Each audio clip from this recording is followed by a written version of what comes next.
उसके साथ उसके न्यूट्रिएंट्स भी हमारे साथ हमारे अंदर आते हैं और उसका नेचर भी हमारे भीतर आता है। उसके पोषक तत्व हमारे शरीर के अंदर आते हैं और साथ ही साथ उस चीज का जो स्वभाव है वो भी हमारे शरीर के अंदर आता है। लेकिन हम सिर्फ ये जानते हैं कि पोषक तत्व हमारे शरीर के अंदर आ रहा है, इसलिए अच्छा केला आप खाते हो? केला में क्या पाया जाता है? कार्बोहाइड्रेट, पोटेशियम, मैग्नीशियम, जिंक विंक ये सब पाया जाता है। तो जो दुबले लोग हैं इसलिए खाओ केला, केला खाओ, दूध पियो, मोटे हो जाओगे, इसीलिए ना। तो केला इसलिए खाते हैं कि उसमें कार्बोहाइड्रेट है, ये विटामिन हैं, ये पोषक तत्व हैं, इसलिए केला खाते हैं। तो हम केला खाए तो वो पोषक तत्व तो हमारे शरीर में आए, लेकिन पोषक तत्व ही नहीं आए हमारे शरीर में, उस केले का स्वभाव भी हमारे शरीर में आया। स्वभाव क्या है? केले का स्वभाव क्या है? ठंडा है। क्या है? ठंडा है। इसलिए जुकाम हुआ तो कभी कभी तो बिना जुकाम हुए ही खा लिया बिना समय के तो जुकाम हो जाता है। क्यों? क्योंकि हमने सिर्फ कार्बोहाइड्रेट, पोटेशियम, मैग्नीशियम ये चीजें ही नहीं ली, उसका स्वभाव ही ले लिया। न चाहते हुए, हमें पता भी नहीं चला, हमने उसका स्वभाव ले लिया, इसलिए वो गुण हमारे शरीर के भीतर आ गया। इसलिए मैं कहता हूं जैसा हम खाएंगे उसका हमारे शरीर के ऊपर प्रभाव पड़ेगा। जब शरीर के ऊपर प्रभाव पड़ेगा तो मन अपने आप प्रभावित हो जाएगा। क्यों? क्योंकि इसी घर में वो रहता है, इसी घर में वो रहता है। ये घर जैसा है, अब देख लीजिए इतना सुंदर पांडाल बना है, इसका प्रभाव आपके मन के ऊपर पड़ रहा है। मन के ऊपर भी इस घर में प्रभाव पड़ता है। तो हम जो खाते हैं, मांस खाएं, मछली खाएं, सिर्फ उससे कहते हैं लोग प्रोटीन की कमी पड़ जाएगी, ये कमी पड़ जाएगी। अच्छा, गाय की हड्डी ज्यादा मजबूत है, बैल की हड्डी ज्यादा मजबूत है कि आपकी? बताइए। चिकन खाती हो? मटन? वो बड़ा वाला कैसे उसकी हड्डियां मजबूत हुई? क्या खाती है? शाक। वही शाकाहारी है सब लोग। साग भाजी खा करके ही वो अपना जीवन चलाती है और उसकी हड्डियां इतनी मजबूत हो जाती है। मैं जानता हूं कि आप मांस खाएं चाहे शाकाहारी रहें, आपकी हड्डियां तब भी वैसी नहीं हो सकती। कहने का तात्पर्य यह है कि भोजन हमारे ऊपर ज्यादा प्रभाव नहीं डालता, हमारा विचार डाल रहा है, हमारे खाने की इच्छा डाल रही है। मांस खाने की इच्छा है आपकी इच्छा छूटती नहीं। सिद्धार्थ गौतम एक हंस को बचाने के लिए देवदत्त ने तीर मारा, हंस गिर पड़ा और सिद्धार्थ उस चुभे हुए तीर वाले हंस को देख करके रोने लगते हैं। कारुणिक है ना, हमारे कारुणिक भंते जी भी बहुत कारुणिक है, कारुणिक है। तेल निकालते हैं, सफाई करते हैं, देवदत्त आता है, मेरा है हंस, मेरा है हंस, मुझे दे दो कह करके चिल्लाने लगता है। तो उस हंस को बचाने के लिए कोर्ट तक चले जाते हैं, राज दरबार तक चले जाते हैं और बचा करके ही लाते हैं। आप तो झोला लिए खड़े ही रहते हैं। सिद्धार्थ गौतम एक हंस को बचाने के लिए कोर्ट तक चले जाते हैं और आप झोला लिए खड़े ही रहते हैं। कब कटे कि 1 किलो 2 किलो में झोला में रखूं, नहीं रहते। फिर आप अपने आप को बुद्धिस्ट कहते हैं? बुद्धिस्ट कहते हैं? नहीं, आप बुद्धिस्ट नहीं हो सकते। क्यों? क्योंकि बुद्ध का चरित्र आपके जीवन में नहीं आ रहा है। मांस मछली खाने वाला कोई बुद्ध का श्रावक, बुद्ध का शिष्य नहीं हो सकता।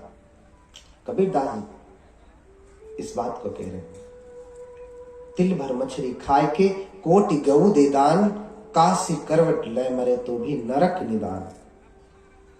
इतनी सी मछली अगर आपने खाया तिल भर, तो इतना बड़ा बुरा काम आपने कर दिया कि करोड़ों गाय दे दे और काशी में जाके मरे तो भी आपको मुक्ति नहीं मिलने वाली। क्या मिलने वाला है? नरक निदान। क्या आपका अंत क्या है? नरक है। हाँ? रविदास जी कहते हैं, जिनकी तस्वीरें लगी हैं सबकी, हाँ? अन्न भखे सो मानवा, मांस भखे सो स्वान, और अन्न मांस दोनों भखे तो राक्षस परमाण।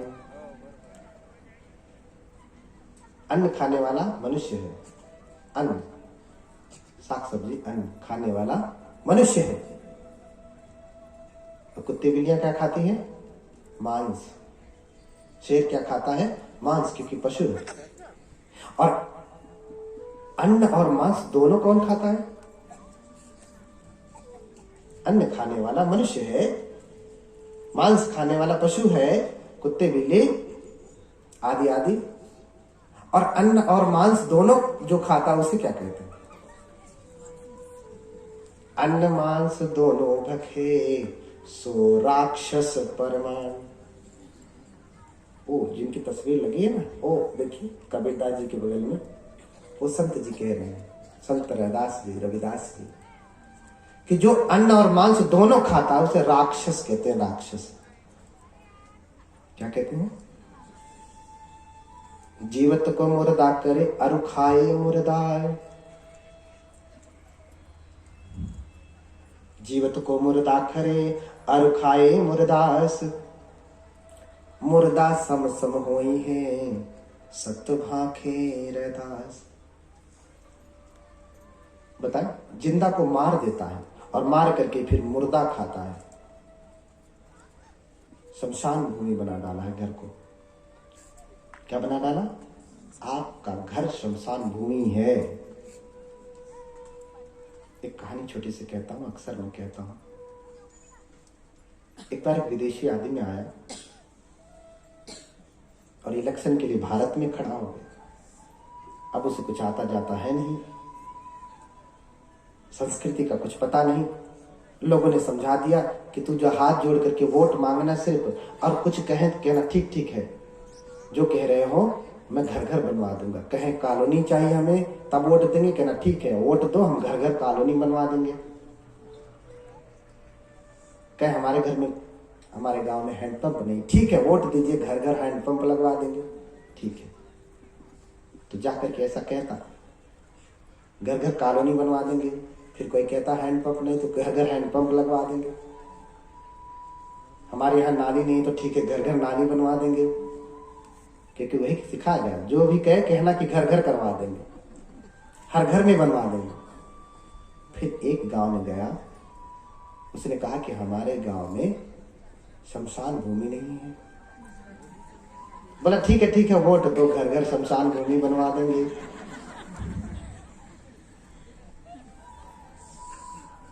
तो वो शमशान भूमि बनवाए या ना बनवाए, लेकिन आपने अपने घर को शमशान भूमि बना ही डाला, नहीं बनाया। शमशान किसे कहते हैं? हा? शम्यते यतमित कायम शमशान मित्युच्यते। शमशान किसे कहते हैं? जिधर, जहां पर मृत शरीर को जलाया जाता है उसे शमशान कहते हैं। मनुष्य को ही जलाना शमशान नहीं होता।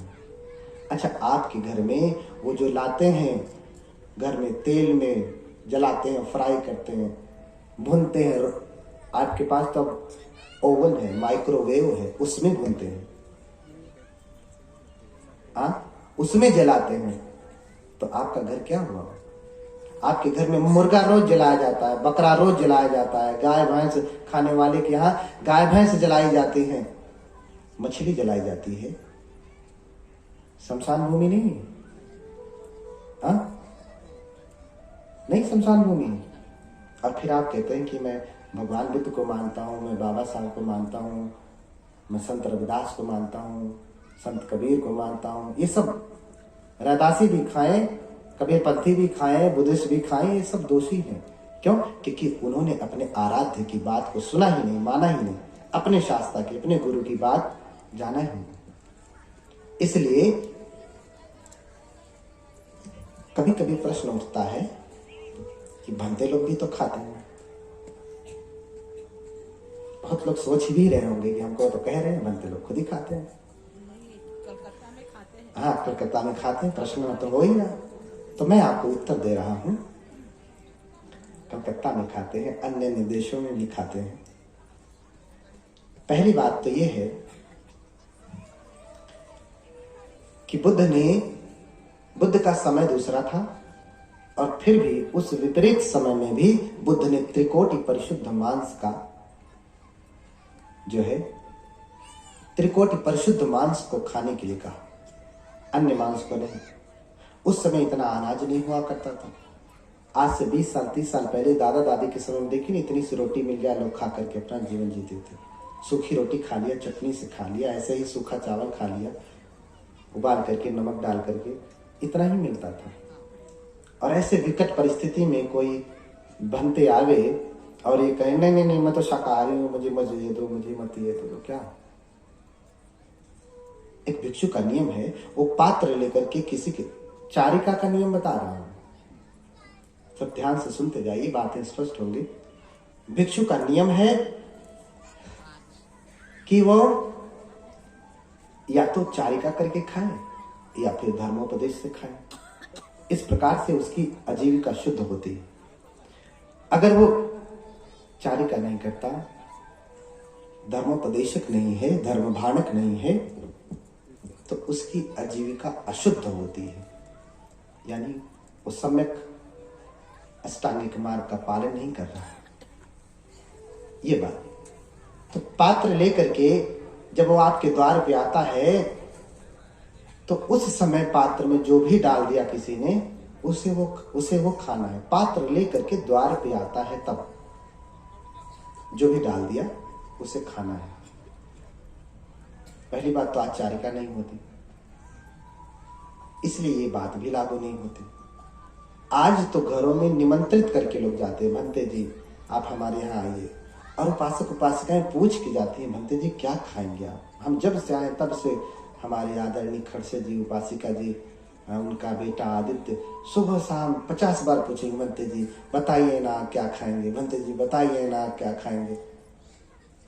जो उपासक उपासिकाएं इतना आदर भाव से 50 बार आपसे पूछ रहे हैं कि भंते क्या खाएंगे क्या खाएंगे, ऐसी स्थिति में भी कोई मांस खाता है तो भिक्षु है ही नहीं। ऐसा भिक्षु कहीं आतिथ्य करने के योग्य नहीं, कहीं भी आतिथ्य करने के योग्य नहीं। वो भिक्षु भाव से परे है। क्यों? क्योंकि उसके पास बहुत सारे ऑप्शन। अभी हमने इतना खाना खाया, कहीं कोई मांस नहीं, और इतने सारे पकवान थे दोपहर को कि गिनते बैठो। पिछली बार भी आया था तो 75 प्रकार के गिन करके सब्जियां गया था, 72 हुई थी। बताओ, इससे अधिक कोई क्या खाएगा? क्या खाएगा कोई? और दूसरी बात, एक भिक्षु जब भोजन करता है तो पचवेखना करता है। पटिसंखा योनिसो पिंड पातन पटि सेवामी नेव दवाय न मदाय न मंडनाय न विभूषणाय। ये जो मैं भोजन कर रहा हूं, भली प्रकार से जान करके कर रहा हूं। पहले ही कहता, मैं भली प्रकार से जान करके कर रहा हूं। जान समझ करके कह रहा हूं, ये स्वीकार रहा है, और फिर भी गलती करे तो उसकी गलती क्षमा नहीं होती। मैं भली प्रकार से पटिसंखा योनिसो, भली प्रकार से जान करके पिंड पातन पटि सेवा भोजन कर रहा हूं। किस लिए भोजन कर रहा हूं? नेव दवाय न मदाय न मंडनाय न विभूषणाय। न मजा के लिए, न मस्ती के लिए, न आनंद के लिए, न विभूषण के लिए, सज्जा के लिए नहीं। ये वाला खा लो तो थोड़ा चेहरे पे ग्लो आ जाएगा, ये खा लो तो थोड़ा वो हो जाएगा। मजा के लिए नहीं खा रहा। अरे आज तो मजा नहीं आया, क्या तुमने इसमें कैसे बनाया था? हाँ, इतना महंगा से 1 घंटे लाइन में खड़ा रह करके आया, 1 किलो लेकर के आया, और तुमने पता नहीं कौन सा मसाला डाला, खींच खींच के खा रहा है। उसने अपने प्राण दिए और तुमको मजा नहीं आया। आज मजा नहीं आया तो न मदाय, मजा के लिए नहीं है, आनंद के लिए नहीं भोजन कर रहा है भिक्षु। अगर कर रहा है तो भिक्षु नहीं, टेस्ट के लिए नहीं कर रहा कि और टेस्ट। कभी कभी हम लोग कहते हैं उपासिका जी ने बड़ा अच्छा भोजन बनाया, ये उससे उसके उत्साहवर्धन के लिए। क्यों? क्योंकि इतनी मेहनत करके, इतनी श्रद्धा से, क्योंकि सच में अगर कहा जाए तो उपासिका ने चाहे खराब बनाया चाहे अच्छा बनाया, भोजन अच्छा ही बनाया। क्यों? क्योंकि कभी भी कोई भी उपासिका, उपासक तो कभी कभार बनाते हैं, उपासिका इसलिए कह रहा हूं कि ज्यादातर तो उन्हीं का बना हुआ भोजन हमें मिलता है। कभी भी कोई उपासिका इस उद्देश्य से नहीं बनाती कि भोजन खराब हो। अपने अनुसार आज बंते जी को भोजन देना तो खूब बढ़िया बनाएंगे, जितना उसका गुण होगा। तो उसके दृष्टि से देखा जाए तो किसी भी उपासिका की दृष्टि से भोजन कभी भी अस्वादिष्ट नहीं होता, स्वादिष्ट ही होता। इसलिए कहते हैं बहुत सुंदर भोजन बनाया, उसके उत्साहवर्धन के लिए कि भोजन अच्छा था, बड़ी मेहनत से, बड़ी श्रद्धा से, जो गुण था अपना सारा गुण, सारी कला, सारी इंजीनियरिंग, सारी डॉक्टरी लगा के उसने बनाया है, इसलिए वो प्रशंसा के पात्र है। लेकिन मजा के लिए खाना, अरे क्या आपने जो है मजा नहीं आ रहा, आपने ऐसा बनाया, एक ऐसा कोई भिक्षु भोजन नहीं करता। इसलिए नेव दवाय न मदाय न मंडनाय न विभूषणाय, किस लिए? यावदेव ईमस्य काय सठीत्या अपना, इस शरीर रूपी गाड़ी को मात्र चलाने के लिए, और ब्रह्मचर्यानुग्रह, ब्रह्मचर्य का पालन करने के लिए।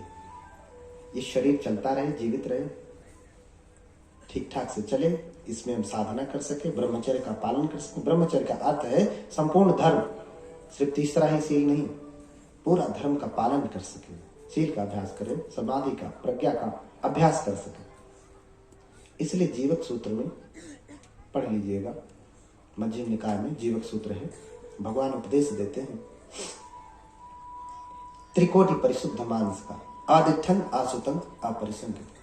जीवक आकर के भगवान से कहता है, भगवान लोग मांस पकाते हैं आपको उद्देश्य करके, बंदे को उद्देश्य करके,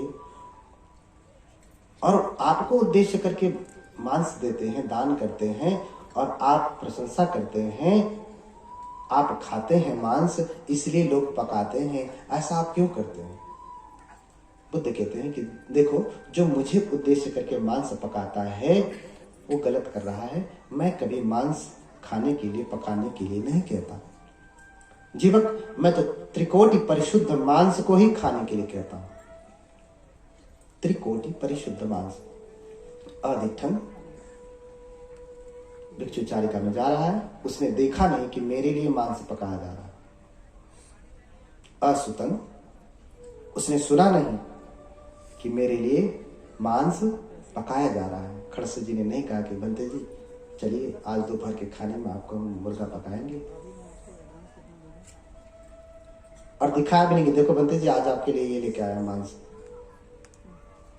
ना हमने सुना, ना उन्होंने हमसे कहा, अपरिसंकित, और ना तो मुझे संदेह हुआ, शंका भी नहीं हुई, उसकी खुशबू भी नहीं आई। बनते समय खुशबू आती है ना, और उसकी खुशबू तो पूरे देश भर में फैल जाती है, ऐसी खुशबू होती है। और हमें संदेह भी नहीं हुआ, डाउट भी नहीं हुआ कि अरे लगता है कि मनीष पुसाटे जी मांस पका रहे हैं, यही देंगे आज, तो भी नहीं खाना। देख लिया तो भी नहीं खाना है, सुन लिया तो भी नहीं खाना है, डाउट हो गया, संदेह हो गया कि अरे लगता है मांस पक रही है, ऐसी खुशबू आ रही, या कानाफूसी से समझ लिया, किसी भी प्रकार से डाउट हो गया कि मांस है तो नहीं खाना है। इसके बाद भी जो कोई खाता है तो दोष है। ये तब क्या नियम है जब चारिका के लिए कोई भिक्षु जाता है तब, ये चारिका के लिए कोई भिक्षु जाता है तब। आज तो हर विहार में किचन बन चुका है, चारिका कोई करता नहीं, धर्मोपदेश से बहुत दूर है। धर्मोपदेश करेगा तो बस इस धर्म की निंदा, उस धर्म की निंदा, गाली गलौज। हमारे पास खुद ही इतना अमृत भरा पड़ा है हमारे धर्म में कि जीवन भर पढ़ना चाहे तो पढ़ नहीं पाएंगे, और बताने की तो बात छोड़ो। आप 6 महीना भी लगाओगे तो भी मैं कथा पूरी नहीं कर पाऊंगा, इतना मैं मानता हूं।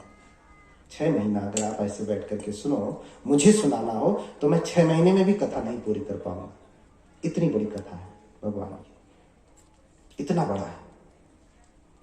और 2 दिन 3 दिन तो बाल की नोक के बराबर भी कथा नहीं है।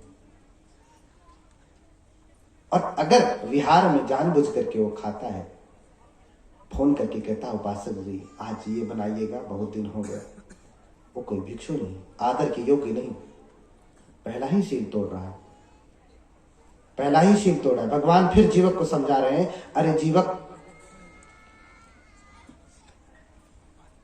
जो बकरी को पालता है इसलिए, अरे देखो ना आप कितने निर्दयी हैं, बाल बच्चों की तरह से आप बकरे को पालते हैं, मुर्गी को पालते हैं, गाय भैंसों को पालते हैं, सुअर को पालते हैं, बच्चों की तरह देख रेख करते हैं, ध्यान देते हैं, बीमार होने पे दवाई कराते हैं, इंजेक्शन लगाते हैं, और वो भी आपसे प्रेम करने लगता है। आपके आगे पीछे आपका बकरा, मेमना, बकरी दौड़ती है, आपको अपना स्वामी मान लेता है, आपके एक इशारे पे इधर उधर दौड़ता है। आप जब जाते हैं तो आपके ऊपर कूद कूद करके आपको चूमने चाटने लगता है, और उसी को जब सयाना होता है तो आप उस चंद कागज के टुकड़ों के लिए बेच देते हैं। आपसे बड़ा निर्दयी कौन हो सकता है, और आपसे बड़ा पापी कौन हो सकता है इस धरती पर, कि चंद कागज के टुकड़ों के लिए आपने बेच दिया। और अपने आप को आप कहें कि बाबा साहब भगवान बुद्ध के, संत कबीर के, रैदास के पुत्र हैं आप, तो ये शोभा नहीं देता। ये कह करके भी आप बुद्ध को अपमानित कर रहे हैं। पुत्र की तरह से पाला, फिर पुत्र को कटवा दिया। पुत्र की तरह पाला, फिर पुत्र को कटवा दिया। आपकी करुणा बस उसमें दिखती है कि आपने डॉगी पाल रखा है, कैट पाल रखा है, तो आओ डॉगी इधर आओ, टॉमी इधर आओ। और वो भी इसलिए नहीं पाला कि आपको बहुत प्रिय है, इसलिए पाला कि सबसे ज्यादा आपके अहंकार की पुष्टि कर रहा है आपका वो डॉगी। कह दिया टॉमी आओ तो आ गया, बैठो तो बैठ गया, टॉमी वो लाओ, टॉमी ला दिया, टॉमी उधर जाओ, उधर चला गया। आपकी आज्ञा मान रहा है, आपके अहंकारों की पुष्टि कर रहा है, इसलिए वो अच्छा लगता है। आपके अहंकारों की पुष्टि अगर आपका बेटा करता है तो अच्छा लगता है, नहीं मानता तो अपना बेटा ही खरा लगने लगता है, तीखा लगने लगता है। तो डॉग, कैट इसलिए नहीं प्रिय है कि आपके भीतर बड़ी करुणा जग गई। अगर आपने डॉगी पाला, आपके घर में चिकन, मटन, मांस, मछली नहीं पकता, तब मैं समझूंगा कि आप सभी जीवों के प्रति बड़े कारुणिक हैं। अन्यथा ये आपका फैशन है, आप अपने अहंकारों की पुष्टि के लिए, अपने ईगो को सेटिस्फाई करने के लिए आपने इन जीवों को पाला है। कभी कभी हमने देखा है कि कुत्ते कहीं मरे हैं, चिल्ला रहे, तो लोगों को बड़ी दया आती है, अरे देखो डॉगी बड़ा परेशान हो रहा है।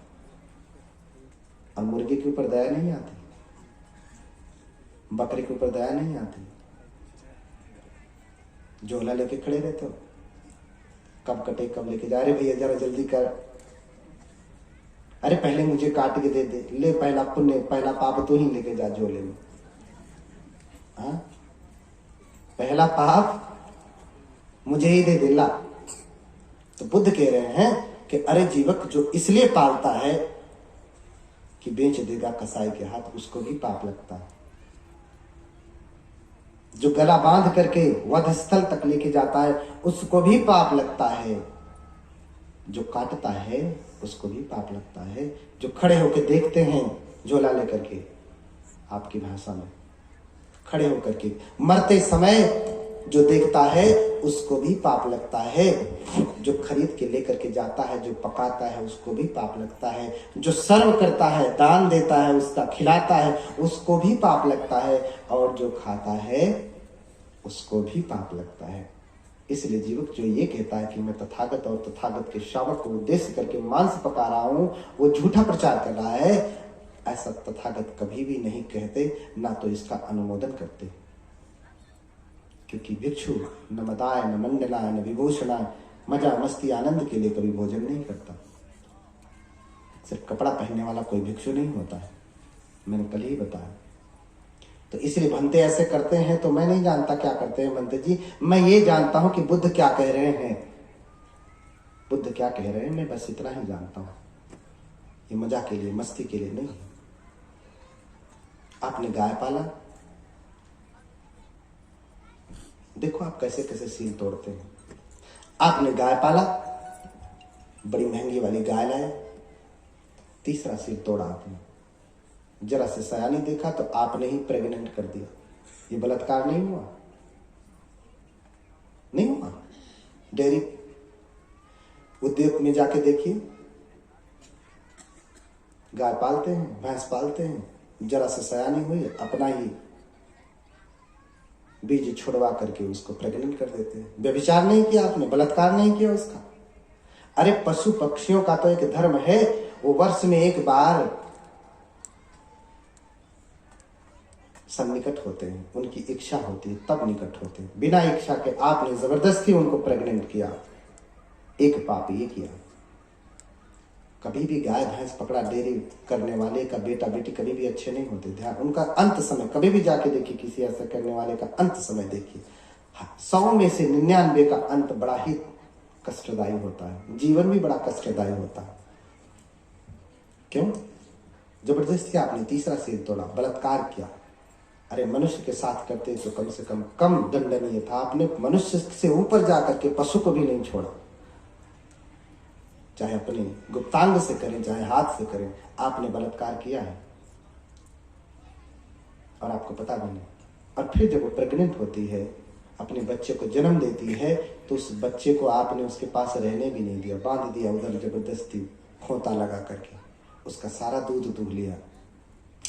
आपने अपने बेटे को जन्म दिया, आपका दूध कौन पिया? बेटा ही ना। लेकिन आज तो आप अपना भी दूध अपने बेटे को नहीं पिलाते और चाहती हैं कि गाय अपना भी दूध आपको दे दे। आप मां होकर के अपना दूध तक अपने बच्चे को नहीं पिलाते हैं और गाय का दूध उसके बच्चे को बिना पिलाए आप अपना ले लेते, या पिलाते तो थोड़ा सा पिलाते। गाय ने अगर बछड़ा जन्म दे दिया तब तो और नहीं मिलेगा उसको। क्यों? क्योंकि बछड़े का कोई काम नहीं, एक ही काम है, खा करके थोड़ा मोटा हो जाए तो बेच दो, किसी की प्लेट में जाए। तो गाय का दूध तो आप जब तक जिंदा रहती है तब तक आपके रात को सोने में, खाने में, पीने में, सब चीजों में जाता है, सब चीजों में जाता है। लेकिन जब दूध देने लायक नहीं रहती, तो जब तक जिंदा थी दूध दिया तो दूध प्लेट में आया। अब जब दूध देने लायक नहीं है तो कट करके उसका मांस आपके प्लेट में आता है। बताओ आप कौन से पाणातिपाता का पालन कर रहे हैं? कौन से कामेश मिच्छाचारा का पालन कर रहे? व्यभिचार कर रहे, हत्या कर रहे, अमानवीय सारे काम कर रहे। और ऊपर से कहते अमेरिका में क्या होता है, इंग्लैंड में क्या होता है, चाइना में क्या होता है, जापान में क्या होता है, ये बात छोड़ो, आपके यहाँ क्या होता है। अमेरिका में बुद्ध नहीं हुए हैं, इंग्लैंड में हुए, जर्मनी में हुए, इटली में हुए, रोम में हुए, कहाँ हुए? इस जम्बूद्वीप में हुए, यहाँ पे हुए। बुद्ध इस धरती पे हुए। हम बुद्ध के पुत्र हैं। अमेरिका वाला क्या करता है उससे हमसे मतलब नहीं। हम क्या करते हैं, हमारे शास्त्र, हमारे आराध्य हमको क्या बता के गए हैं, ये मायने रखता है, ये मायने रखता है। अब दूध भी जो आप खाते हैं पीते हैं, वो भी लोग कहते हैं कि मैं तो शाकाहारी हूं। अभी आपने कहा तो शाकाहारी में दूध भी पीते हैं, अंडा भी खाते हैं। कुछ लोग अंडा नहीं खाते लेकिन दूध और दूध के सारे प्रोडक्ट का इस्तेमाल करते हैं ना। दही खाते हैं, मक्खन खाते हैं, मट्ठा पीते हैं, छाछ पीते हैं।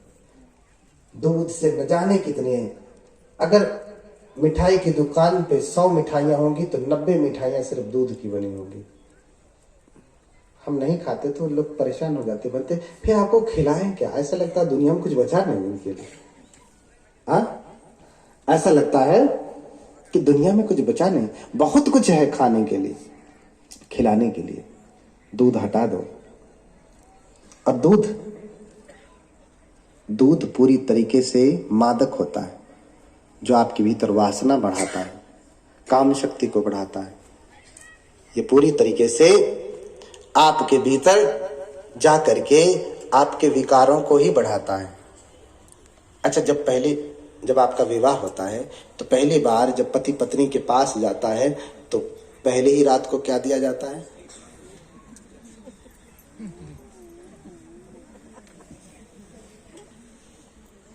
क्या दिया जाता है? और फिर कहोगे भंते जी हमारे मन में ऐसा ऐसा पैदा होता है। तुम दूध खाते हो और कहते हो कि हमारे मन में ऐसा पैदा होता है। भैया तुम तो स्टिमुलेंट ले रहे हो, उत्तेजक ले रहे हो। वो तो जो दवाई खाते हो वो दूध के रूप में तुम ले रहे हो। तो आपके मन में वासना नहीं बढ़ी। एक तो खुद ही आदमी वासना का पुंज है, वासना से ही पैदा हुआ है। धर्मपुत्र कोई थोड़ी नहीं है, कोई इस उद्देश्य से थोड़ी ना पैदा किया है बेटा बेटी। अरे वो तो कर रहे थे मस्ती, आ गया बेटा बेटी गर्भ में, कि कुछ और तरीके से आया। लड़का लड़की को पसंद करता, लड़की लड़के को पसंद करते हैं, अपने पसंद अपनी ख्वाहिश से पूरी कर रहे हैं और गर्भ से हो गया। उसे आप क्या कहोगे? मजा मस्ती से पैदा हुआ है, मजा मस्ती ही करेगा। धर्म से पैदा होता तो धर्म पे चलता। इसलिए मैं बार बार ये कहता हूं कि दूध भी मादक है, दूध भी आपके भीतर वासना बढ़ाता है, विकार बढ़ाता है। बिना दूध खाए भी आपकी हड्डियां मजबूत होंगी। मैं नहीं खाता, आपसे कमजोर नहीं हूं। मैं नहीं खाता तो भूत प्रेत जैसा नहीं लग रहा हूं, लग रहा हूं नहीं। शाक खाइए, शाकाहारी बनिए। शाकाहारी का अर्थ यही है कि शाक सब्जी को खाएं। कुछ लोग कहते हैं बनते अंडा भी शाकाहारी है, दूध भी शाकाहारी है। तो बताओ ना, अंडा कौन से पेड़ से आता है, कौन सी सब्जी से आता है, कौन सी झाड़ी से आता है?